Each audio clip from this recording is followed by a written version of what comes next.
you. Welcome back. So I think in the morning session we had a discussion, basic introduction to porous medium and where it's applied. Now we have to think in terms of the continuum, approach for physical problems. So we know, CFD software such as, Fluent and Star CCM and other things. So they are all based on continuum models for fluid motion. So we can start with that. So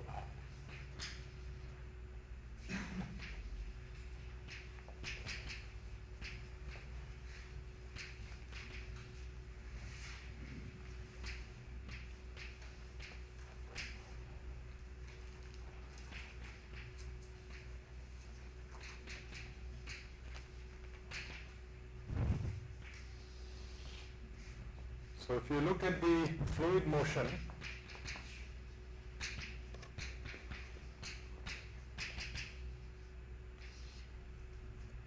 so basically you have particles, molecules which are, basically jostling against each other when they are in the gas state as well as in the liquid state.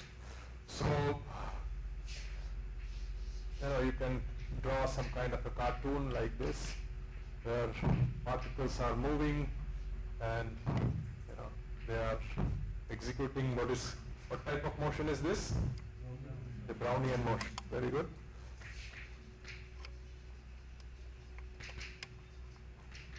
So it is the mean free path for this is much higher for gases as compared to liquids, but you have some kind of motion there. And so this is what is happening at the your nanoscale or whatever. And of course, you have billions of these molecules. If you try to do molecular dynamic simulation or something like that, you cannot do a very large scale fluid flow simulation. Okay.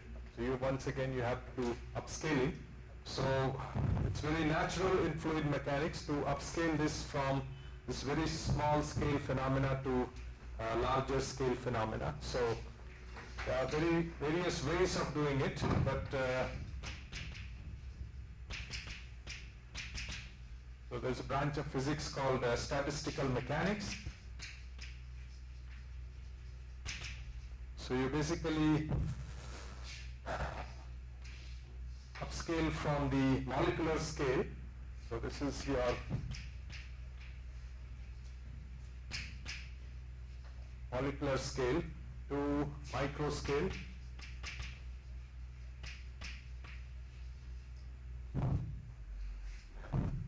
So we deal in terms of fluid particles, not molecules. So you have basically different velocities at different points. Velocity is vector v. So I use this symbol like small v and then tilde at the bottom. It's easier to write, so I use that. So this is your, say, motion in a continuum.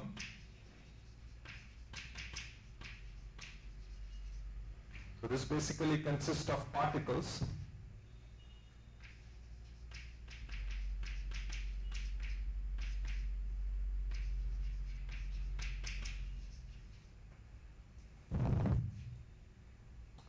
Okay, so particles, I would like to put it in inverted commas because there are not really any fluid particles as such. They're basically collection of molecules and so on. And we know the continuum equations for these. I think Professor Ghosh talked about that in the morning. So here basically we have these equations of motion. So we can take the simplest case of incompressible fluid.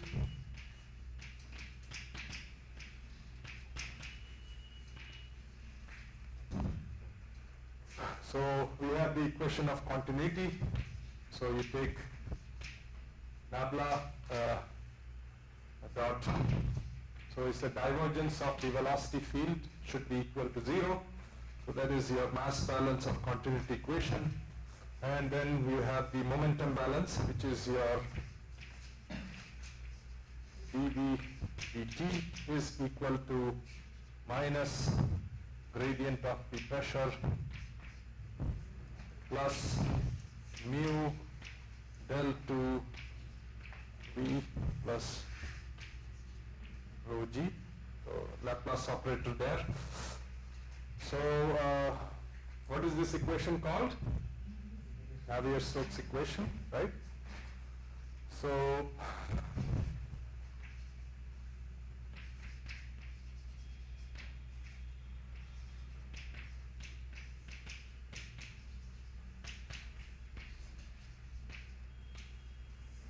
course, then you can reduce it to different forms like Stokes equation and so on, depending upon certain assumptions.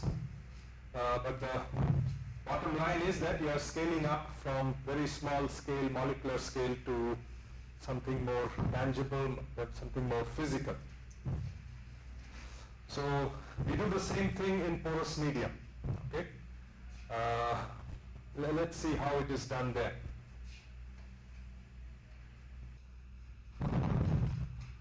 Okay, so let us look at the motion in porous medium.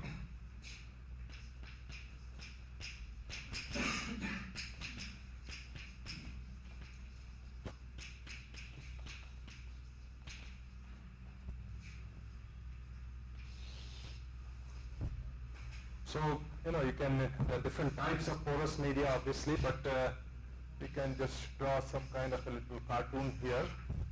These are, let's think of like sand grains or particulate material like that, some powder compacted or something, and you are forcing some fluid to go through this. So, you will have a very complex velocity field. Sometimes it will go like this, sometimes go like this, go like this, like this. So, you have this, so these are your particles here.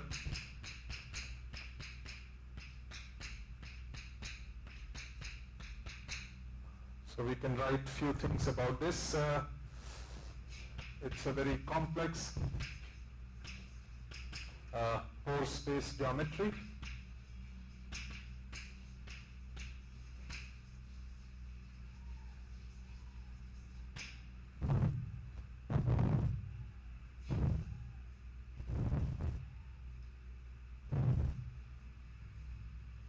And if for any reasonable size porous medium, it's impossible to create this kind of a geometry. Okay, if you look at, take a porous medium, look it under the microscope, you are going to see only a very small part of this. Okay, and of course that is optical microscope. If you go to SEM, scanning electron microscope, it is even smaller. And similarly the case is like micro CT scans. So that is three-dimensional in nature. So you take this specimen and then subject it to X-ray. So it's a very big machine, but the sample is very, very small. So you cannot have any reasonable pore size representation. So impossible to represent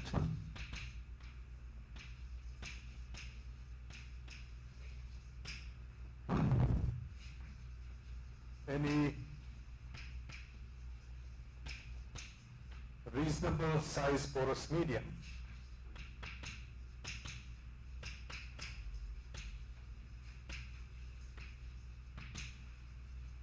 Okay. कोई चीज अगर समझ में नहीं आ रही तो please stop me and let me know which phrase or something. I encourage questions from everyone, so if you ask question, then other people also will benefit. So I think Professor Ghosh, he is an expert in CFD. So he was telling that if you try to do CFD simulation in these kinds of structures, you have to worry about the no-slip condition on the surface, and so you have to represent this thing, all this complexity at the micro scale has to be represented, and the mesh creation becomes the most difficult for this kind of geometry. For typically for any CFD problem, 90% of time goes into creation of mesh and applying the boundary condition and so on. The rest 10%, you can quickly pull down the menu, select different equations, material properties, and you're done. But the mesh generation part is the most difficult. So just imagine if you have a real porous medium with millions of these kinds of structures, it's almost impossible. So no flow simulation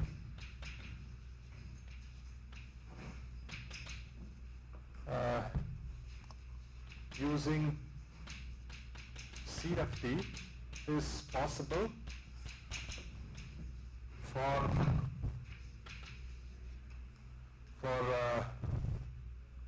let's say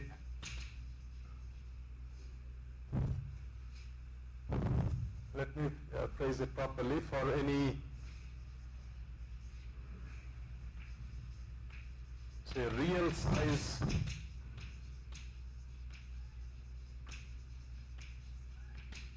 porous media. Okay.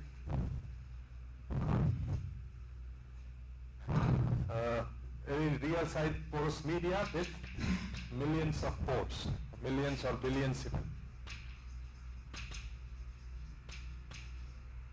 Millions/billions.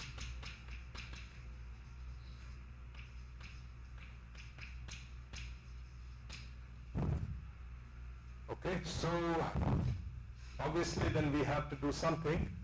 We have to scale up, scale up from this scale to a much larger average scale.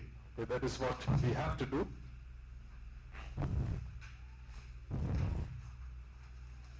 So that is what I'm going to present next. So let's look at the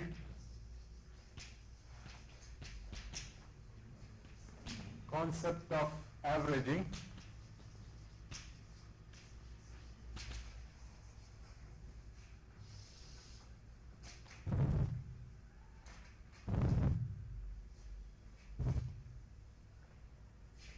So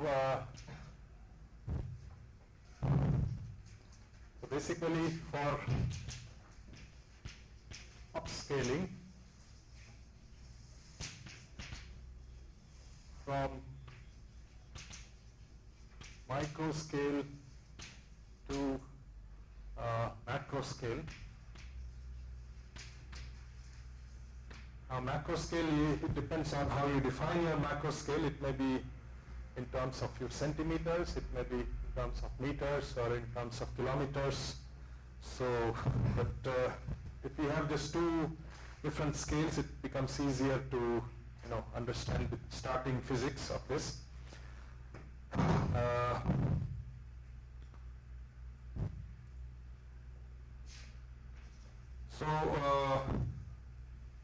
Let us introduce the concept of what is called the REV, the representative elementary volume. So let's say you have some porous medium like this one.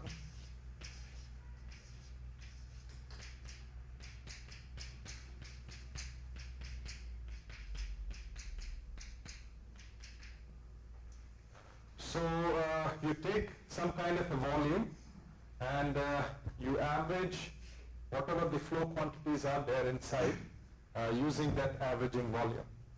So you can define an averaging volume, which is something can be like this. And then there is a centroid for that. So this is what is called REV. The full form of that is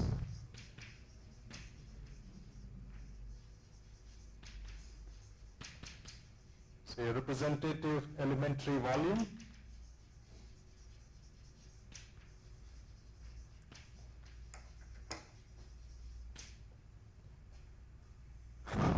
And so this is your centroid.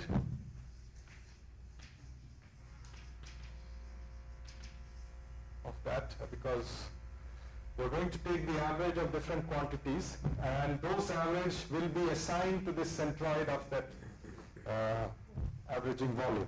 Okay, so this REV basically moves around the porous medium, and at each point, that is at each centroid location, you can have average velocity, average pressure, average temperature, and so on. And so that way at each point you can have a field of velocity, pressure, temperature. That way you can make it highly continuous, differentiable, and that way you can have your governing equations in form of PDEs, partial differential equations. So will this be a constant volume? REV has to be a constant volume. There is a problem if you try to change it in the middle, so then it becomes more complex.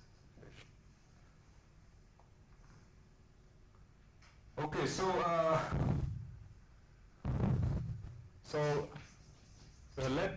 let's have another, like a general quantity, Q be any flow quantity, such as velocity. You can have velocity. So this is once again a vector, V tilde at the bottom, vector. It can have temperature, it can be a pressure, etc. So you can have different type of flow quantities. So then I'm going to introduce a special symbol like this, Q with two brackets like this, angular brackets on both the sides. So this is the, I will call this as, say, volume average of Q. Okay, and you can actually define that in terms of integration within this volume. So that will be something like this, 1 over V Q dV integrated over Vp. Now I have to define what is V and what is Vp here. So here, say V is your the volume of REV, and Vp is your pore volume,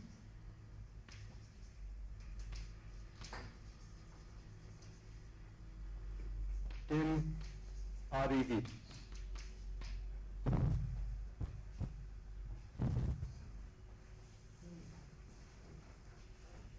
Okay?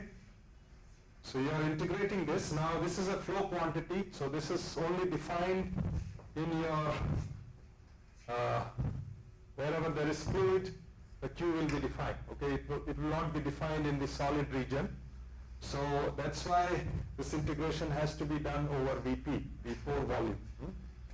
So right now I'm just assuming there is only one fluid in this pore space, just to keep the thing simple. When there are multiple fluids, then it becomes a multi-phase flow problem in the porous medium. Okay, so this is how you do the simplest of the averages.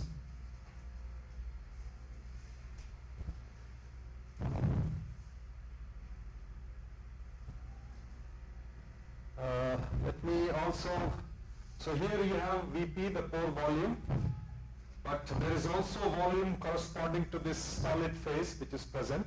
So let's explain that. I think I'm going to erase this. You got the point here. Everybody put it down. So also, say Vs is your, say, volume of solid particles inside the ReV. Okay, so therefore, we can write a relationship between V and Vp and ds. So total V, the total volume, is equal to your Vp plus Vs, right?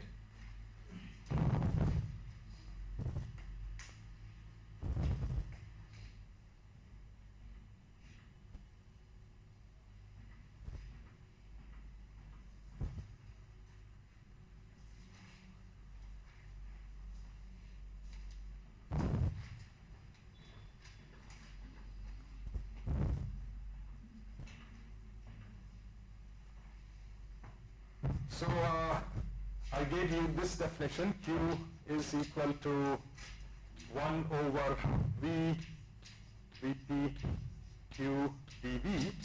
So this is typically called the, say, volume average, or they call it local volume average,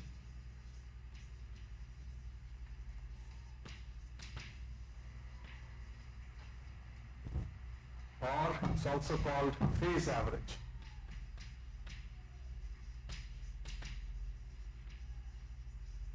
It depends on which author it is, which paper you are reading. People use different types of names for this basic averaging. I'm going to come to that. That's a good point. So this is your, well, I can probably give you another name, phase average, or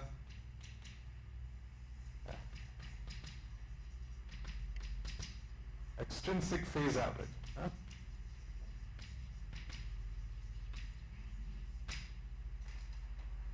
Now, why is it called extrinsic? It will become clear. Let me give another type of average, which is given by this symbol. Typically,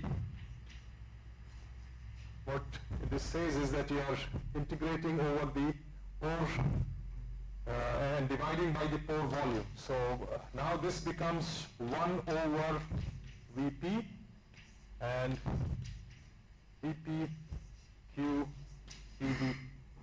Okay, instead of taking the total volume of the ReV, you are just taking the pore volume within the ReV. Huh?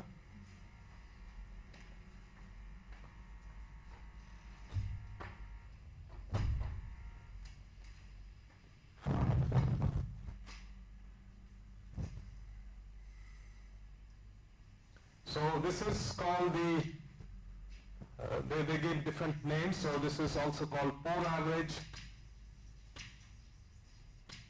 or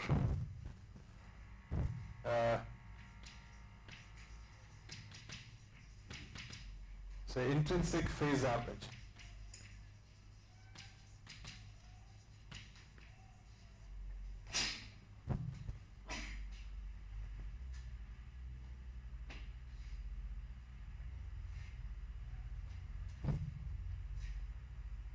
Okay, I'm going to, if you have written it, I will erase the half part here, and then I will try to find out what is the relationship between these two.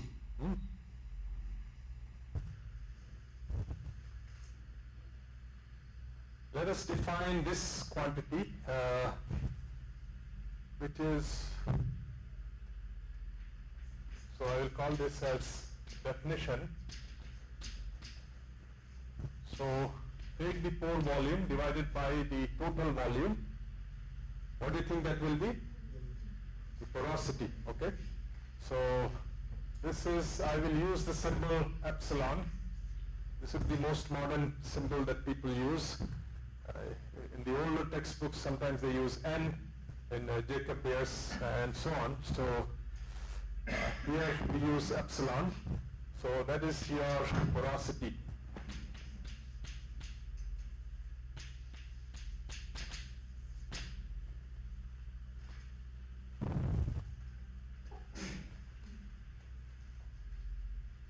Now you have the definition of porosity, and you have these two basic averages here. Now what do you think is the relationship between these two?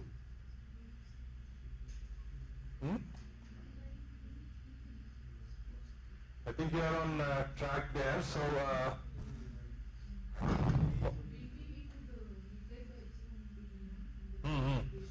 what you can do is, let's say you remove this V here. Let's say you remove this V here, put this V here, so this will become this average, and then this will be Vp over V, and Vp over V is 1 over epsilon, okay? So from that you get this. So note that you have, say Q, say pore average, intrinsic phase average is equal to divided by epsilon, okay? Or you can have this is equal to epsilon times. So, though this looks very trivial, very simple, but I've seen actually big mistakes in the paper. People are not very careful about what average it is there, because we will see that when we are doing averaging the velocity, typically you use this average, this one, but when you are doing averaging of the pressure, you do the pore average, okay? So these are different, and they have different implications.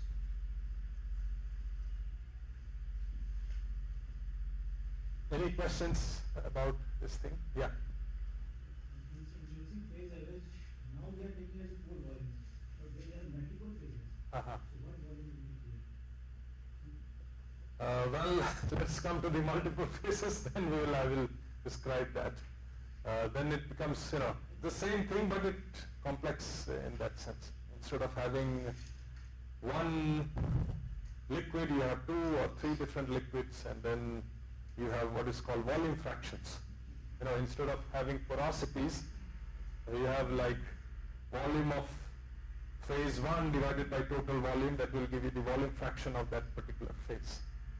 And so sum of all those has to be equal to 1 and all those things. So, but anyway, we will come to that later when we do the multi-phase thing. Any other question?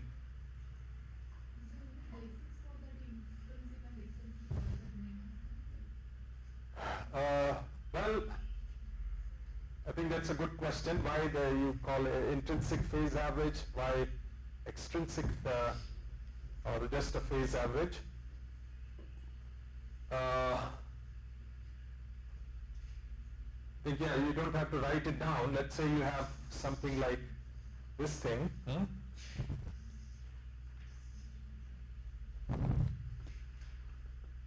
Now let's take the, let's say this is the solid region here. Okay. Now we are trying to take the average pressure. So let's look at this average pressure P. Okay. So you are integrating this like this. So 1 over Vp times pressure dV. Okay. And then there is another pressure, which is this one.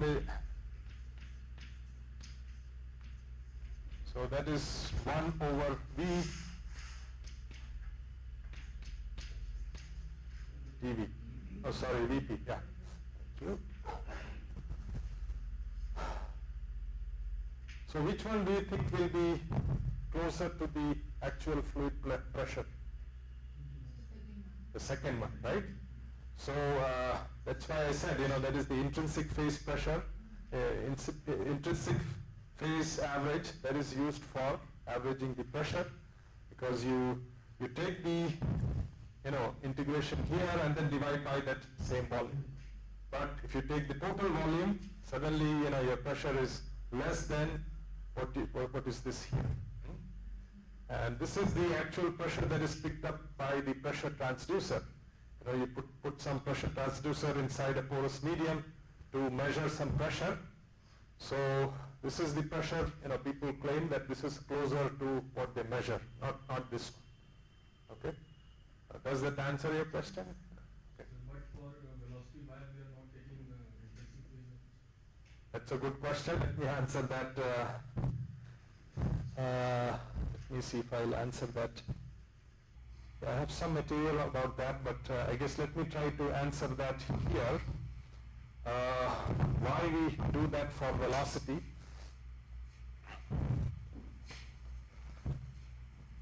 Because traditionally, when people talk about velocity in porous medium, they talk what is called a specific discharge. Okay, so specific discharge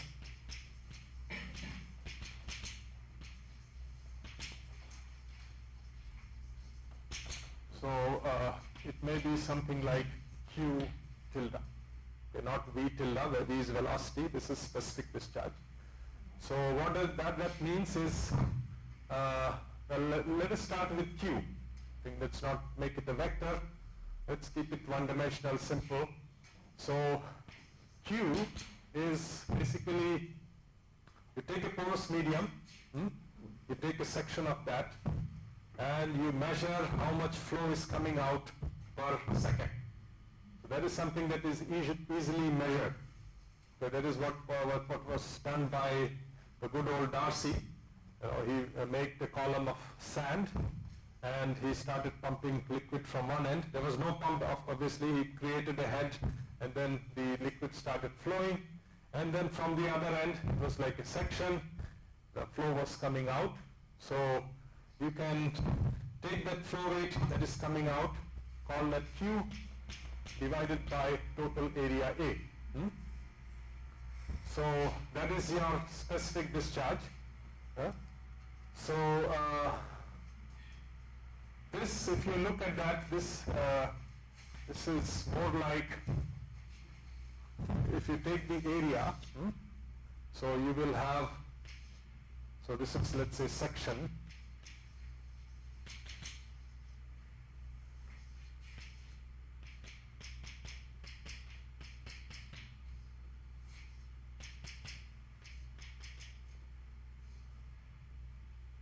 So you can take this area of the cross section, and you take this velocity that is coming out, velocity of the fluid, and multiply with the area dA.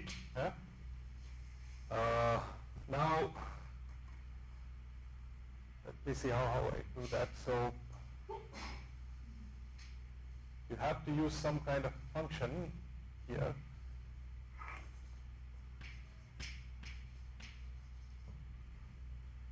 Let's say this area, which the pore area is there, you take that and you integrate this. In fact, to be more precise, you have to have this kind of integration. Okay, velocity that is coming out, and n is the outward normal, and you take the dot product of that and you integrate this. So that is divided by the total pore area. And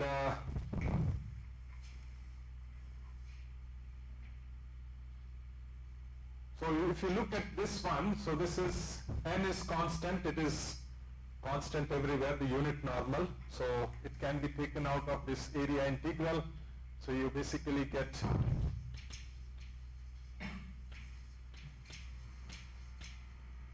times your dot n times your total area A.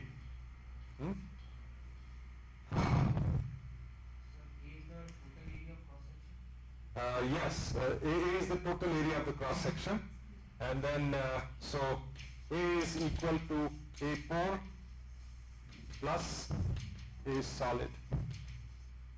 Okay.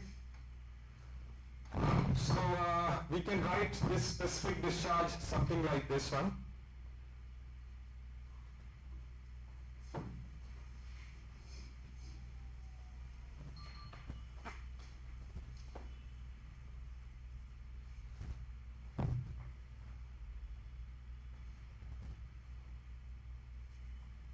Now, so this is more like area averaging process. So this is not volume averaging, this is more like area averaging. And how do we convert this into volume averaging? What you do is basically take a section and then you can probably take certain cylinder of certain length, multiply top and bottom by the length of that particular cylinder. So this will be something like this one.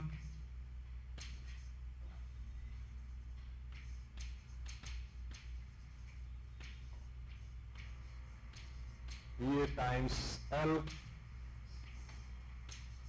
A times L.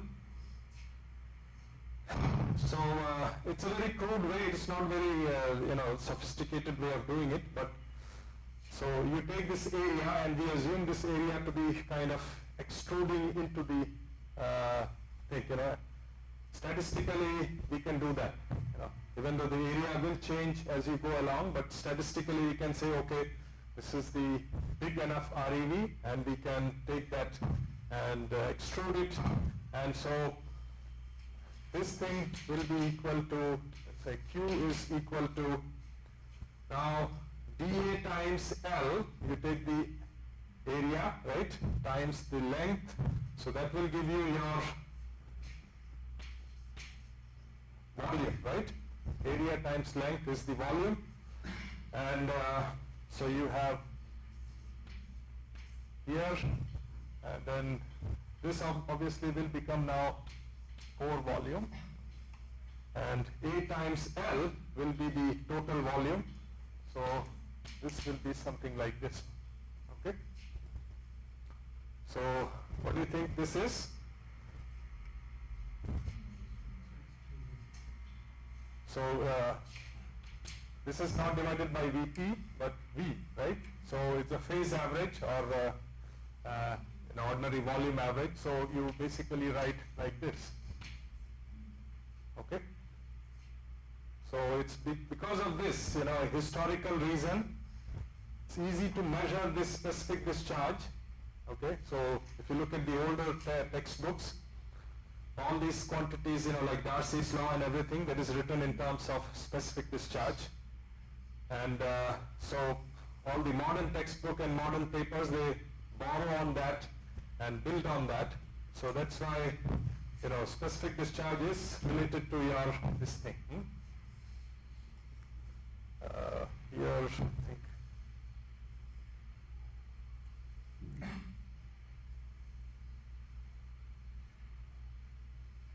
we still have to keep this.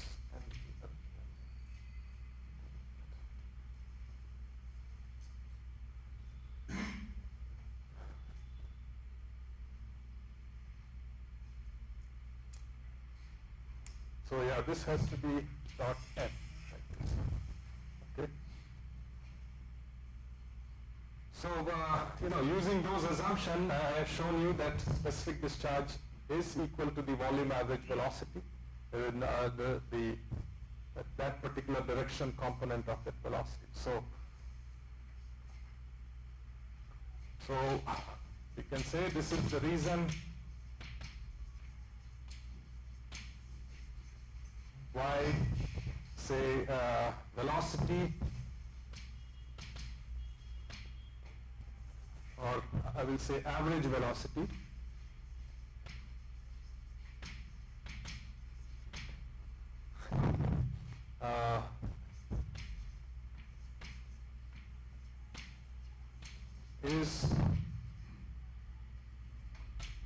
is a phase average quantity.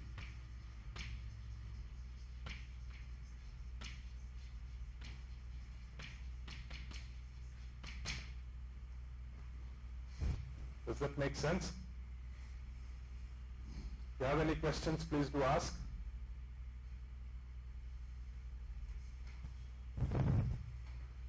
I guess those of you who are from mathematics, they will get now more concrete why this is, all this velocity, its average velocity, which is called Darcy velocity. Where is it coming from, historically and physically, what is the meaning of that?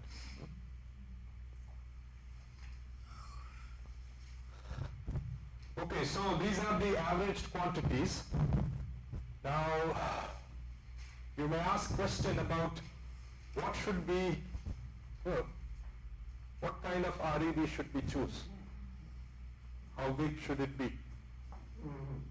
So, you have read anything about that? Or given a thought, how much should be the averaging volume?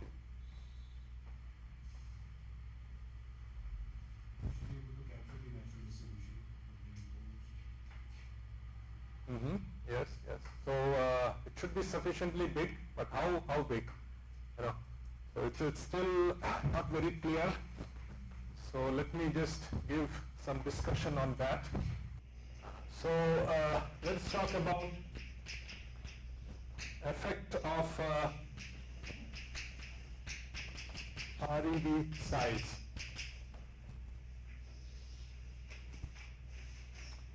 Okay, so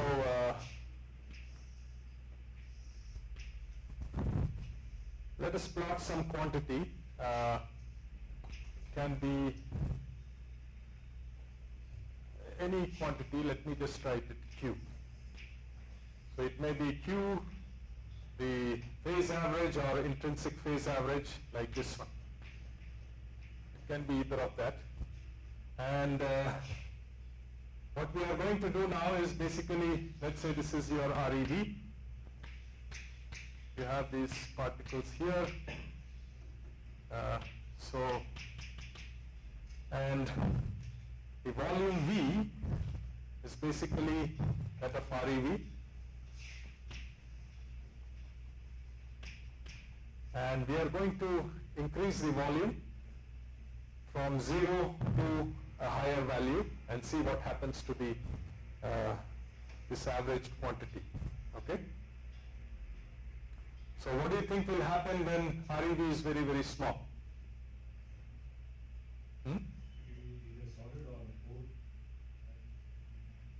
So as it is saying, suppose it starts with a solid, that Q is 0, right? As it becomes larger, it includes some pore space, then it will have some positive value, and then suddenly another particle comes in, suddenly drops again, right? So you are going to see a lot of fluctuations in the beginning when REV is small, right? And as it becomes bigger and bigger, those fluctuations will die out. So what you see here is something like this one.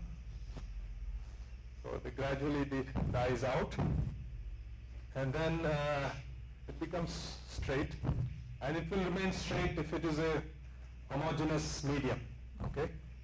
But if it has some heterogeneity at a larger scale, then you will start seeing drift down the line.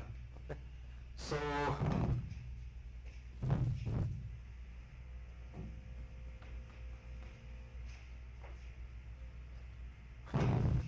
here we can say, so this REV is not that big. So this region is called the domain of microscopic effects.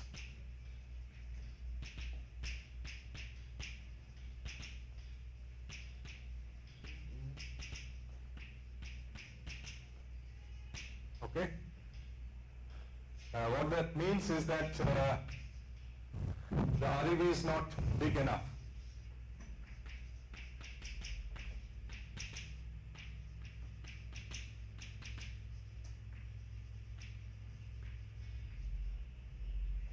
But however, once you have this region here, either you can keep straight or you can go like this one. So this is your homogeneous medium.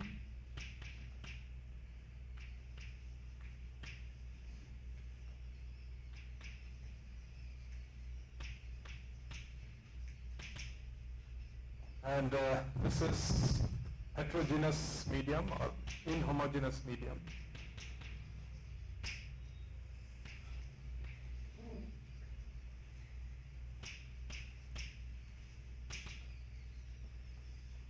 But still, there will be certain range where you can have a description, average description of the porous medium. So this is what is called the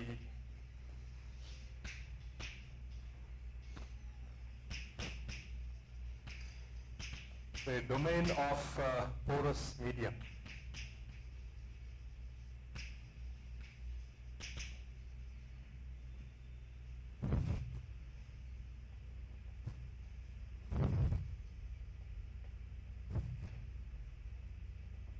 Okay, so this is the effect of the size of the REV.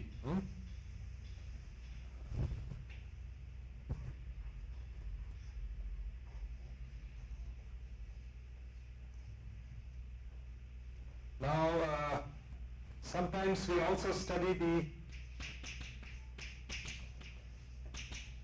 the effect of location of REV. Okay.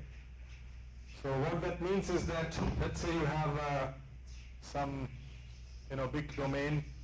Let's say you are studying something under the microscope, and so it's like a section of composite material, and you have a bunch of fibers like these.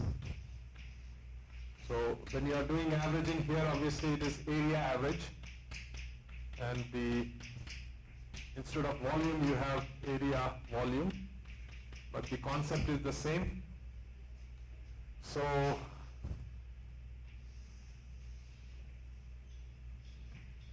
but here let's say assume that this is a 3-dimension, so this is like REV, okay, and if the REV is small and if you move it around, you will see big fluctuations in the quantity, okay.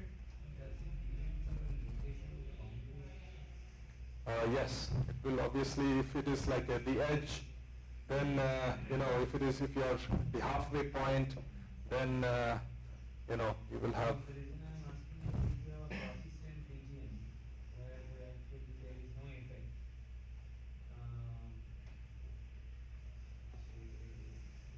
Your concentration profile or your any temperature scale or variable sensitivity stuff.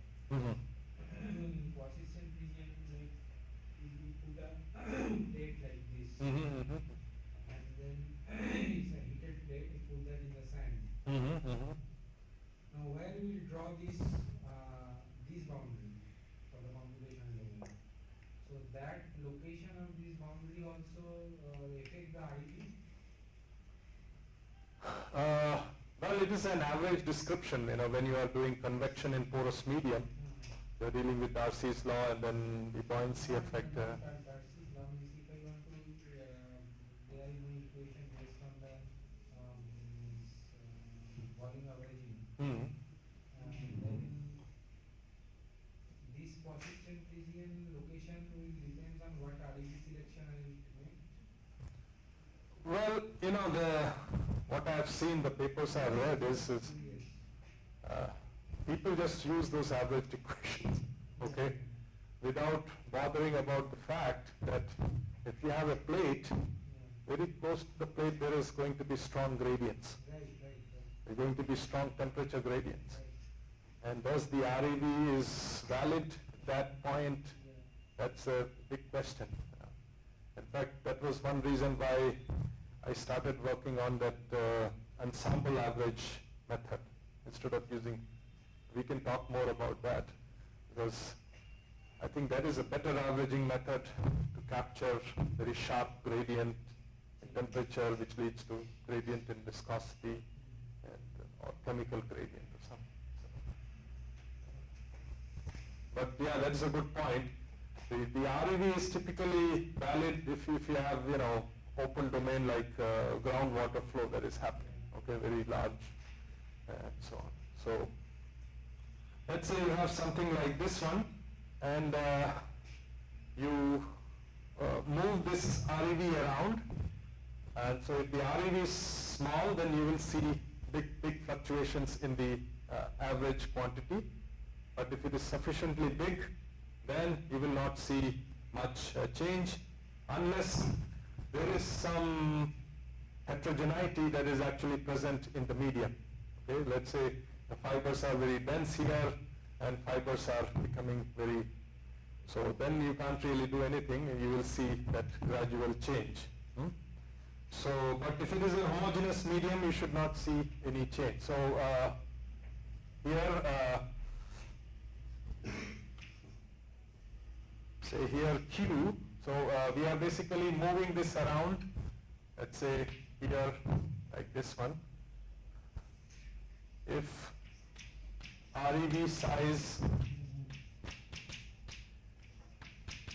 is sufficiently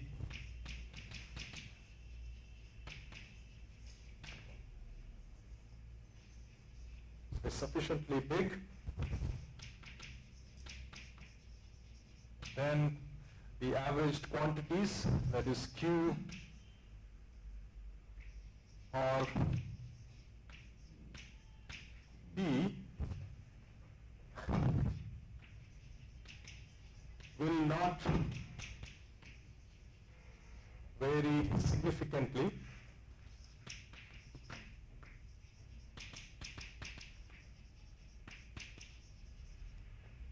as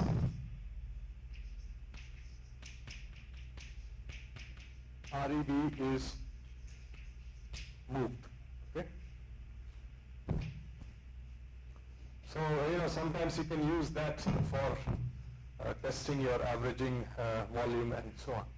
Just for example, sir, this is like a porous medium. Right. And there is homogeneity, and then suddenly there is some failure gap, and then again there is. So if we have to select the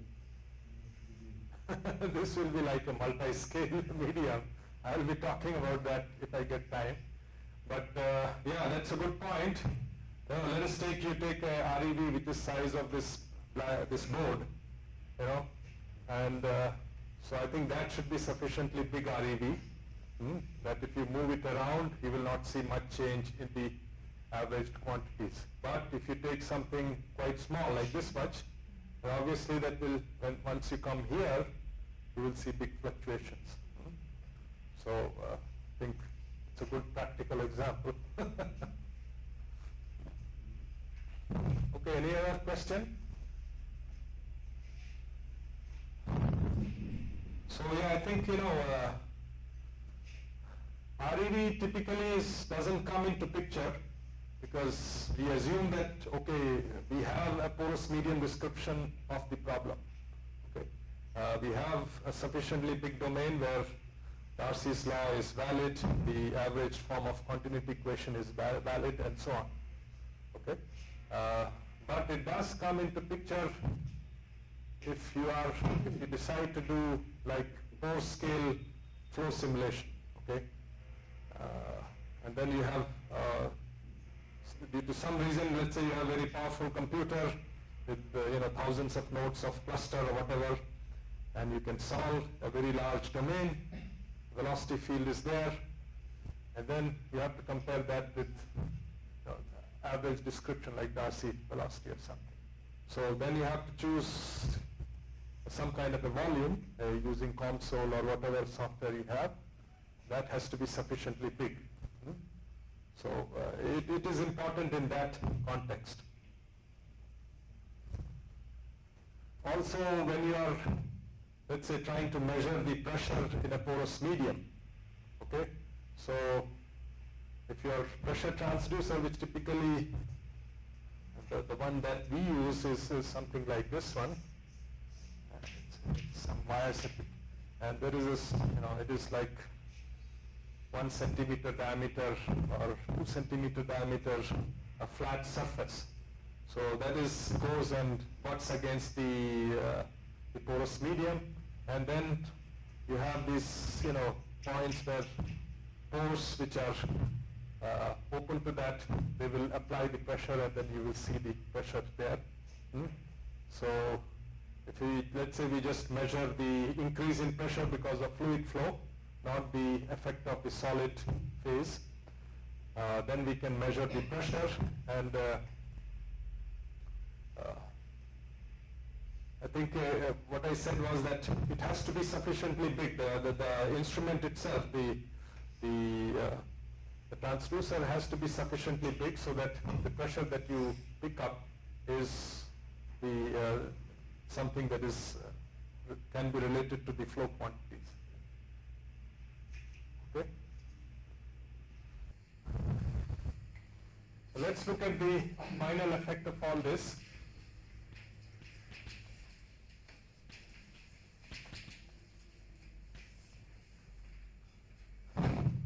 So this is our porous medium that we have.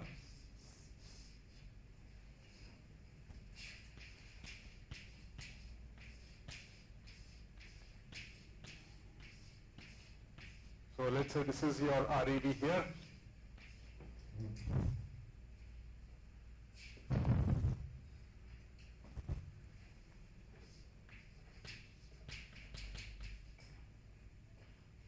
So let's say this is the point P.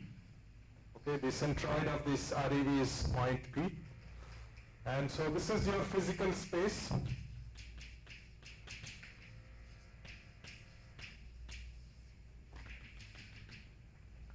And we are actually creating a mathematical space by this averaging.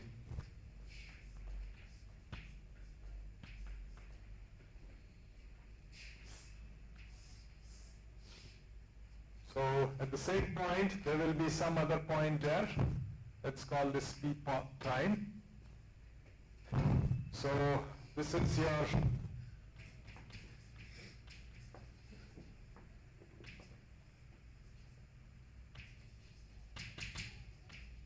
mathematical space.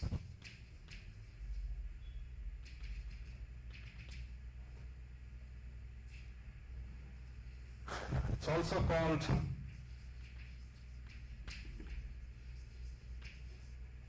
a porous continuum.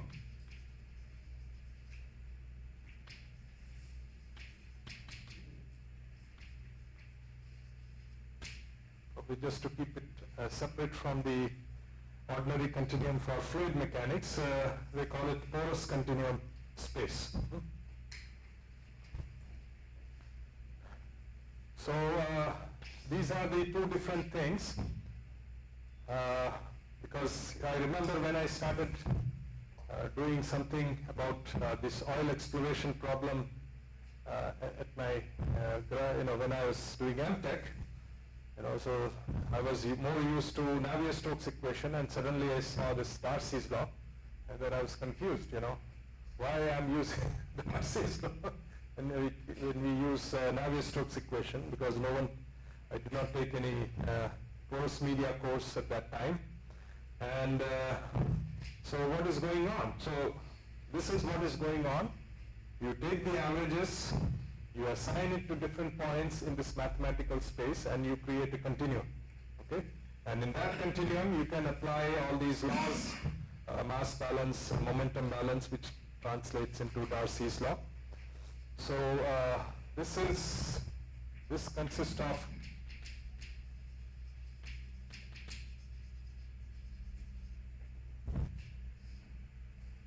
discontinuous phases, typically.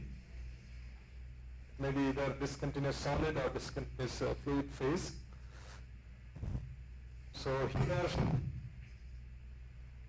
quantity Q is defined only on certain points. So let's say if we are talking about fluid pressure, obviously it is not defined in the particles, it will be defined only in the pore space. But that is not the case in this mathematical space. That pressure will be defined at each point in this space. Okay? So that is the difference. So this is, so here basically your Q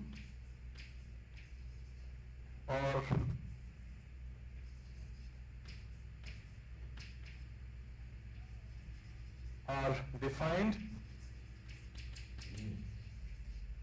at all points.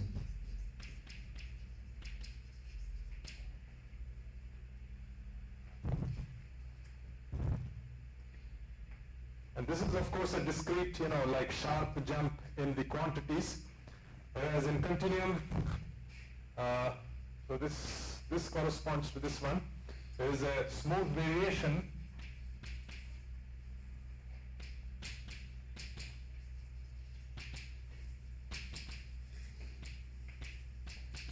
in Q,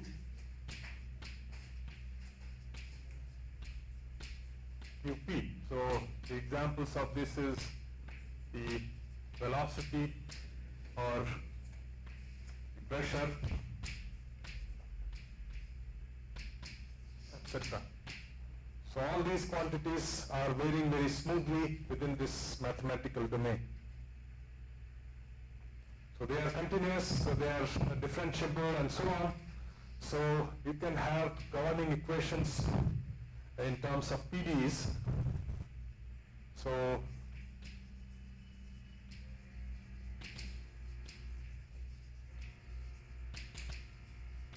governing equations which are typically PDEs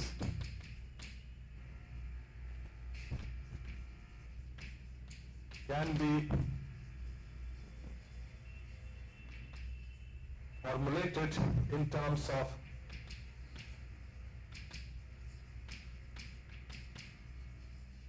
these averaged quantities.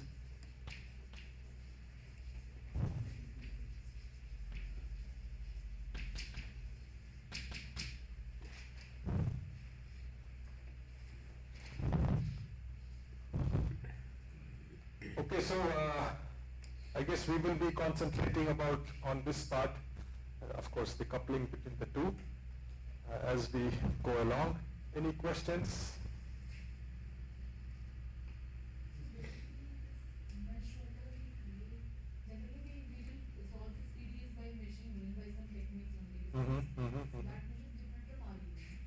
Yeah, that is discretization for this continuum, whatever, Yeah, so it's just solving any set of PDEs in any kind of a like boundary value problem that you are solving.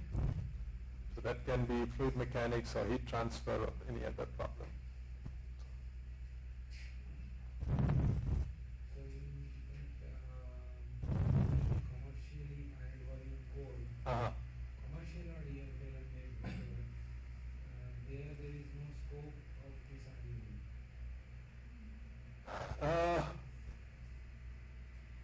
I guess there we solve just the PDEs. It's a numerical solution of the PDEs.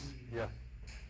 So Anisotropy we can't solve in the traditional way. Anisotropic then, for example, permeability, Right. instead of using scalar quantity, you have to have a second order tensor for that.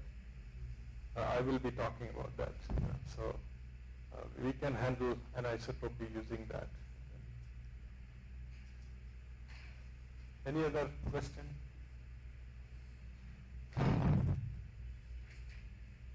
Okay, then there are other type of averages such as area average, line average, and so on.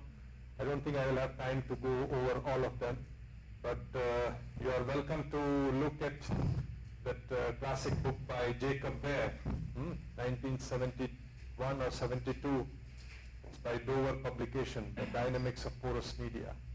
Do you have the copy? I have a book that is there on you, but that's a groundwater level knowledge. He has written many books, so I think that is Jacob Behr. It's in the library. It's in the library, okay.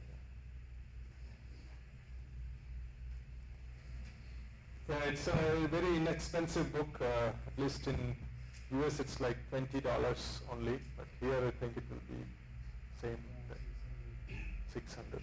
So it's not that I expensive. don't have the old copy of the GX. Okay.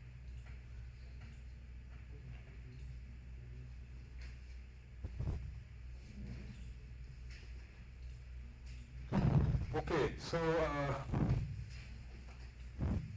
I think while I'm describing all these things, I will also describing some important quantities and how to measure those quantities. And one of the most basic quantity is porosity. Okay, so how do we measure porosity and so on? let's look into that. So,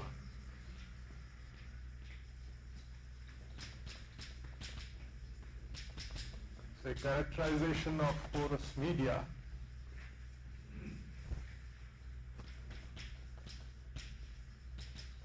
Under this title you will see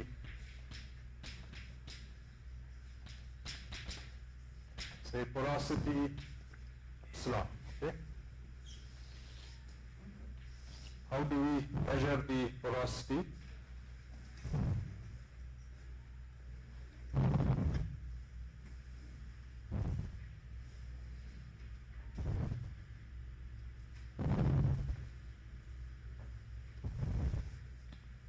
So I think some of you have already, working in porous medium problems. So do you have any idea how it is measured? By measuring the mass of the film that porosity is measured. First you will saturate, then rate of drying or then saturate. So by calculating the mass contained in it, it is the volume. Okay, so I think, but we have to make sure that it is fully saturated with that liquid, right? No bubbles or anything. So I think that is important. But yeah, that is very common. In fact, we also use something like that. It's a very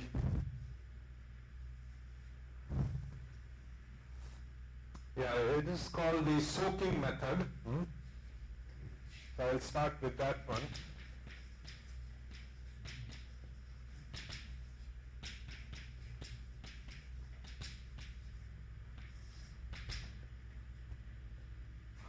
So you take a porous medium, weigh it in the dry form, dip it in water or any other liquid, okay, and then it's fully soaked, take it out and measure it again. And then so the difference in the weight will give you the weight of liquid that has gone inside the porous medium. And so once you have that weight or mass, you divide by the density, you will get the volume of that. So that will give you the pore volume, divide by the total volume of your sample. So take a sample.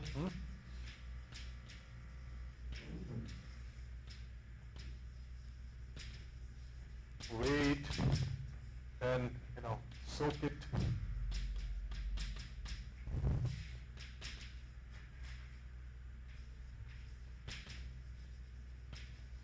And when I say soak it, it has to be complete soaking.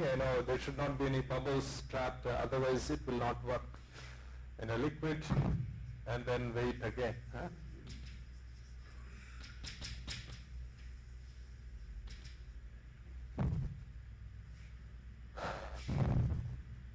So we basically are measuring the increase in weight. So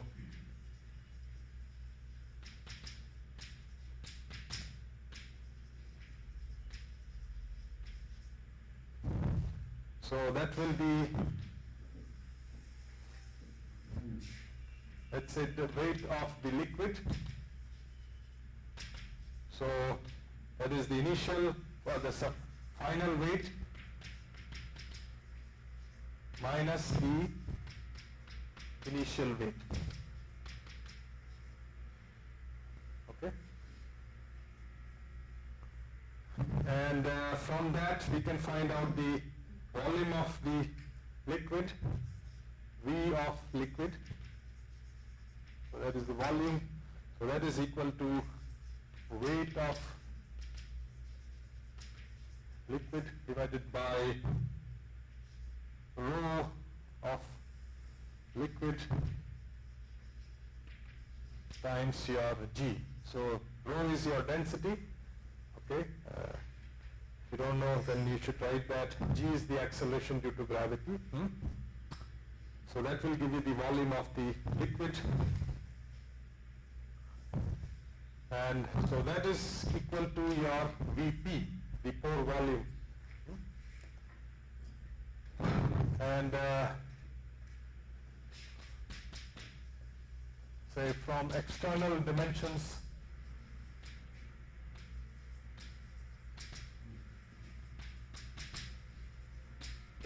of the sample,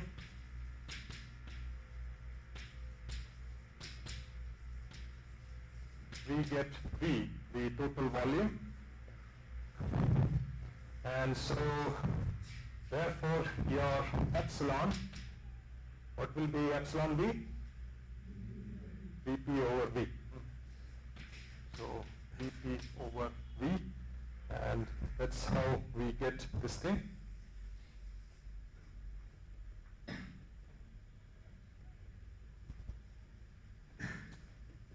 There is a variation of this method. You can actually, a variation,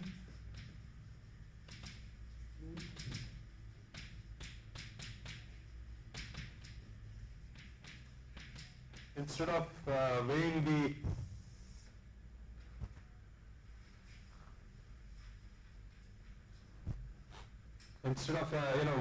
finding out the volume of the pores, you can find out, you can take some kind of a beaker, let's say you fill it up, or a graduated cylinder, whatever, something like this, okay, and you take a sample, and it may be, we have fabric or some kind of material like this. You put it in water, for example, and once this thing goes inside, the level of the liquid will go up a little bit. And what do you think the change in volume will give you? Huh? The volume of the solid, right? And how can we estimate the porosity then?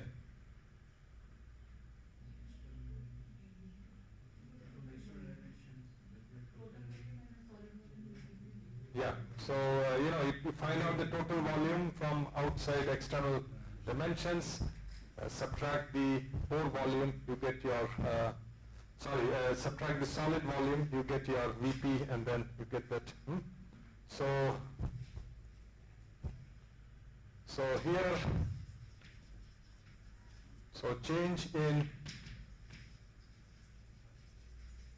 volume due to immersion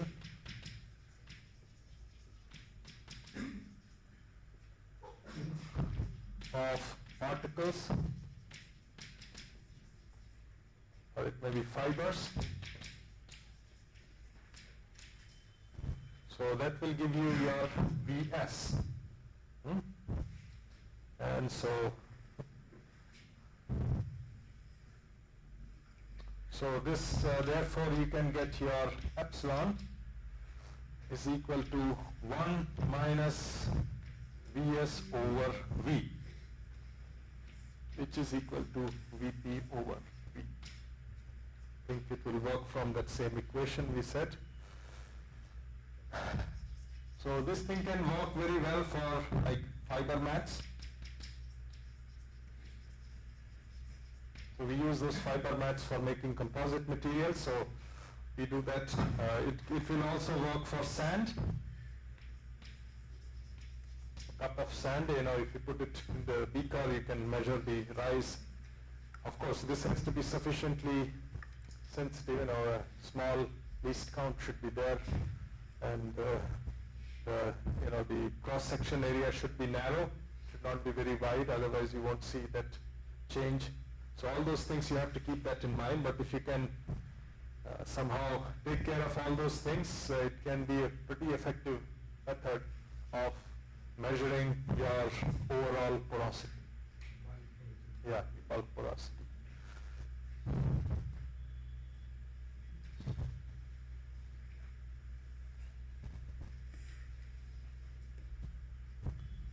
Can you think of some other way of measuring porosity? Multiply solid matrix density with overall volume. Then we can have a volume of solid. So you take the density, solid density, Yeah, solid density multiplied by external volume.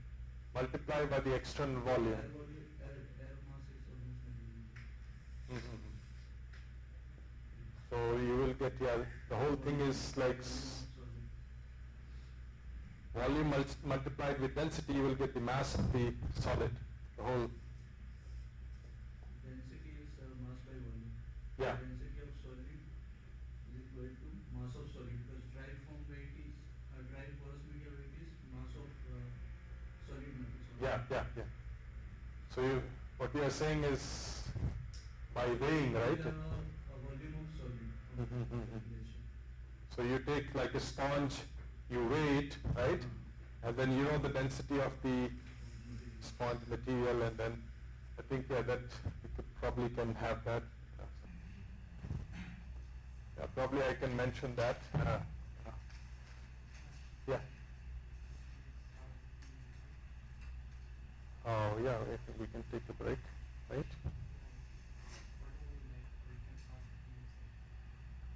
Yeah, you can serve it. I can probably. So yeah, just now, we discussed the method of weighing, weighing this thing. So you can rate it under the, density method.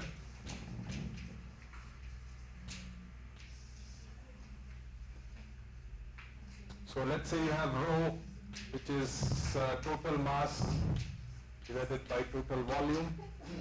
So let's say that's your effective density.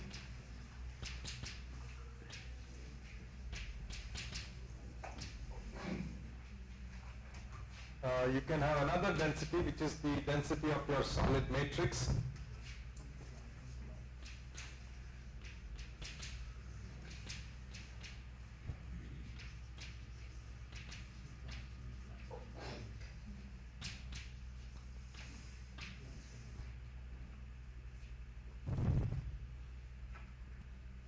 Okay, so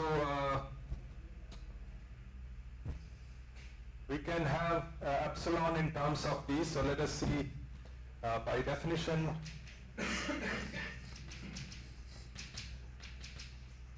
So epsilon is equal to 1 minus volume of solid divided by volume, total volume. We can take divide top and bottom by m, so you get 1 minus Vs over total mass of the solid, of the sample, divided by total volume divided by total mass of the sample. Now m over Vs is your, this density here, it will be density of the solid material, and your V over m over V, which it will be effective density, this thing here. So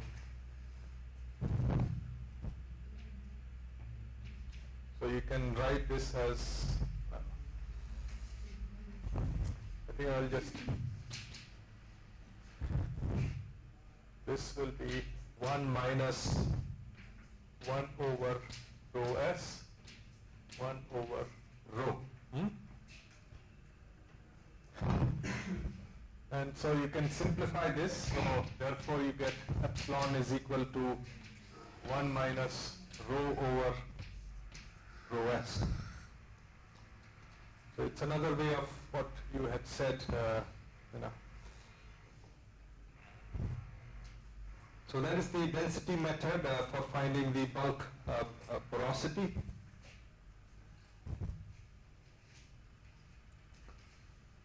Any other method you can think of?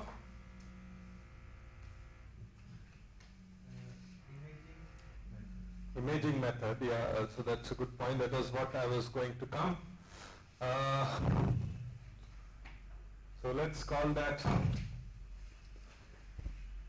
yeah, I think that's a good name, imaging method. Or image-based methods.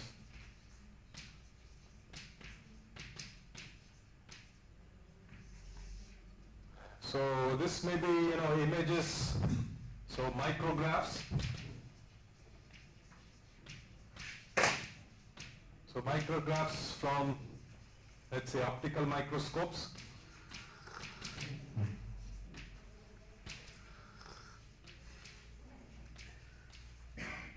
Or it can be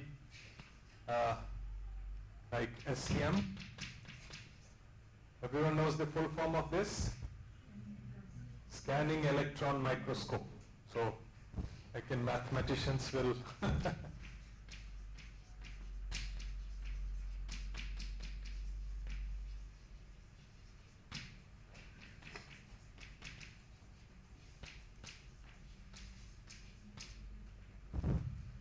so you have either, optical micrographs or SEM based micrographs or things like that. TEM, there are so many of those tools are there. So basically study this image under the microscope. Let's say you have some image like this one.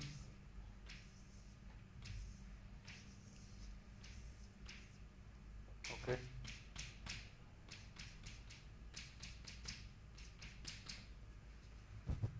So nowadays you can use this image analysis software.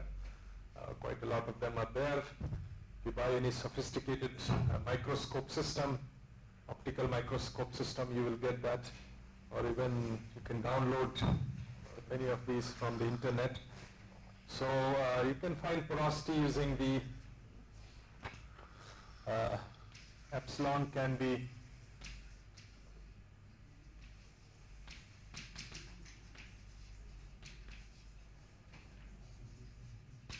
say using image analysis software.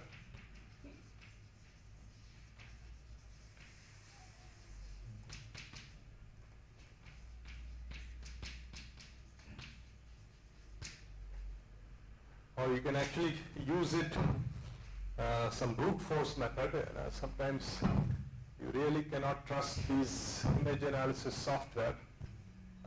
Why do you think we cannot trust it? Any reason why? Is just a one program or we have to take it? Maybe general purpose. Well, thing is, you will get some, picture like this. It will be gray, shades of gray, So you will have very dark regions and then very bright regions and then all the shades of gray between.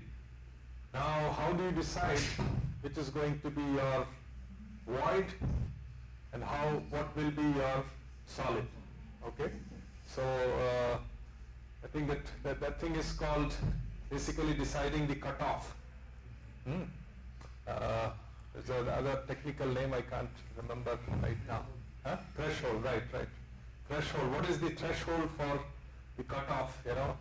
What should be your solid and what should be your void region?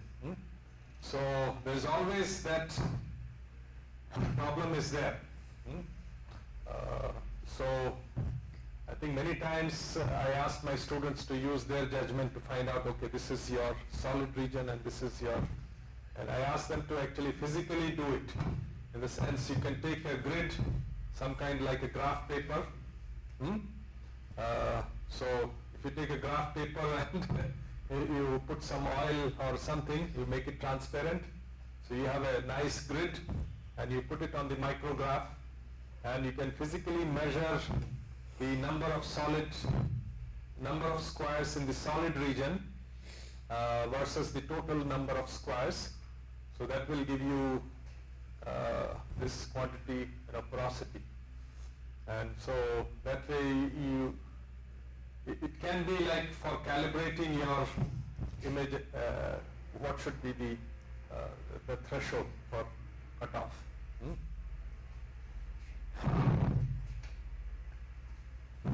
So that is a very standard question people ask when you send some paper for review. How do you decide that?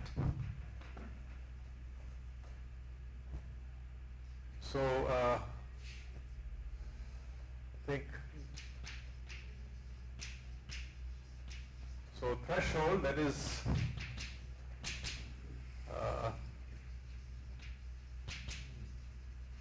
so deciding the shades of gray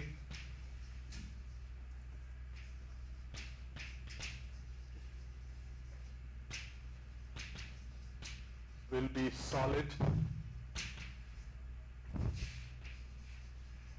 and void respectively, can create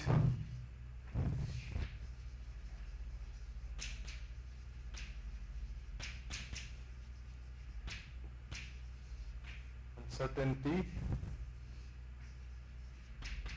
in epsilon. So therefore one can use a brute force method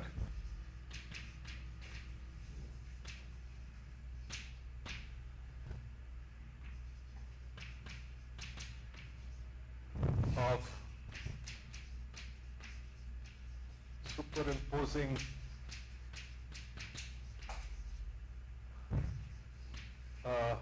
a grid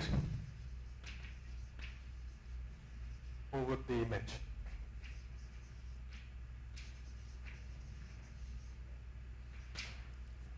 And physically,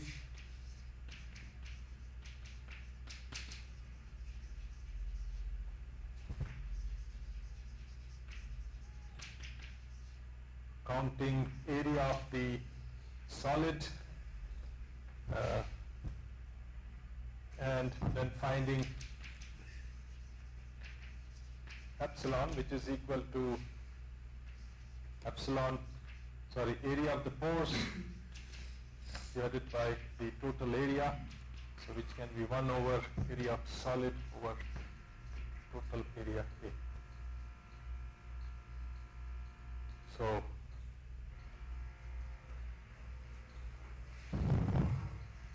those are some of the methods. These are not all of the methods. There are so many other methods are there for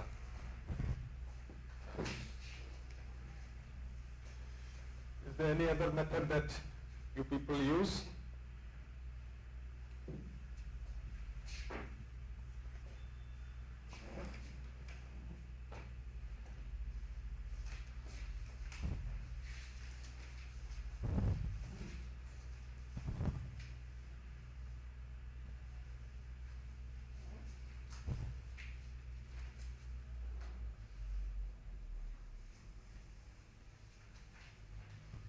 I'm going to list some of them.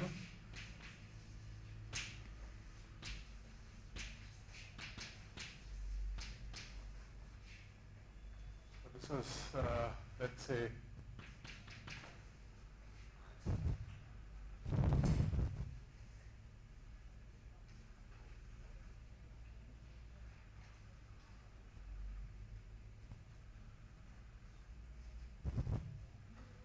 the gas expansion method.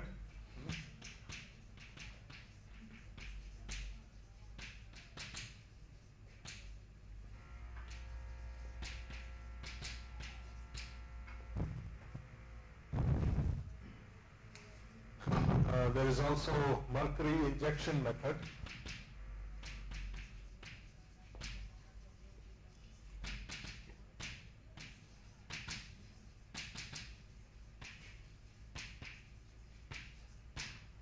So the handout that I distributed, I think you should be able to get some information about the other methods where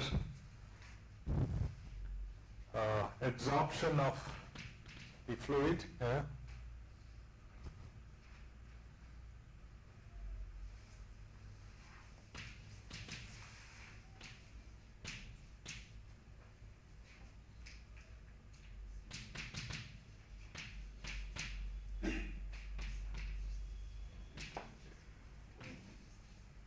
can be gas or any liquid on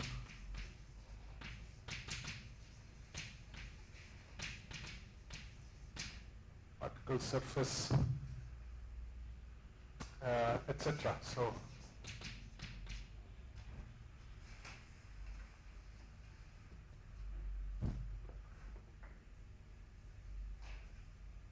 Okay. Any questions if you have?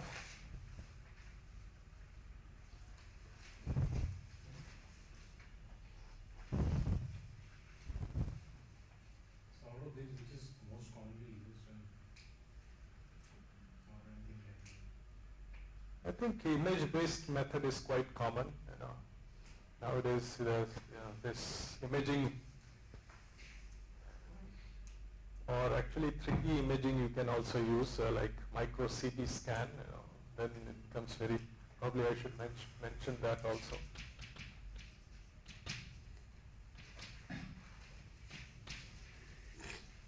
So this is your 3D imaging.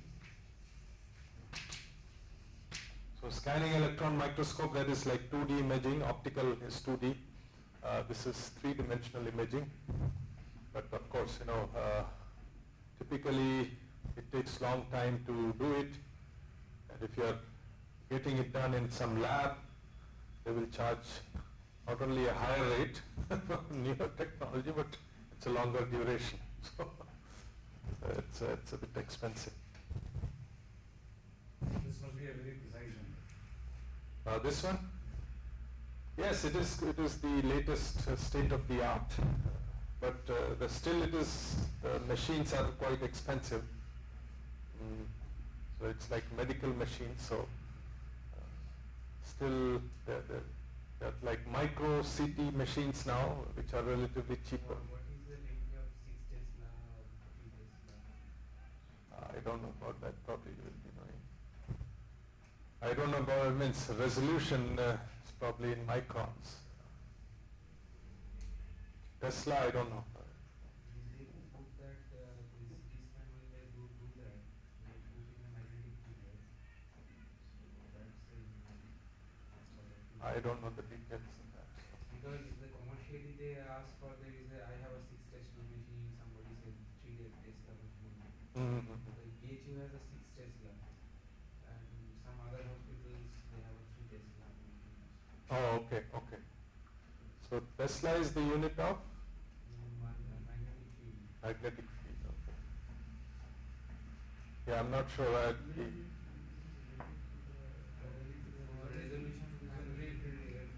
Should be related to the resolution. So we want higher resolution, because generally the medical devices, they have low resolution, because human tissue is, I think, you can get away with low resolution.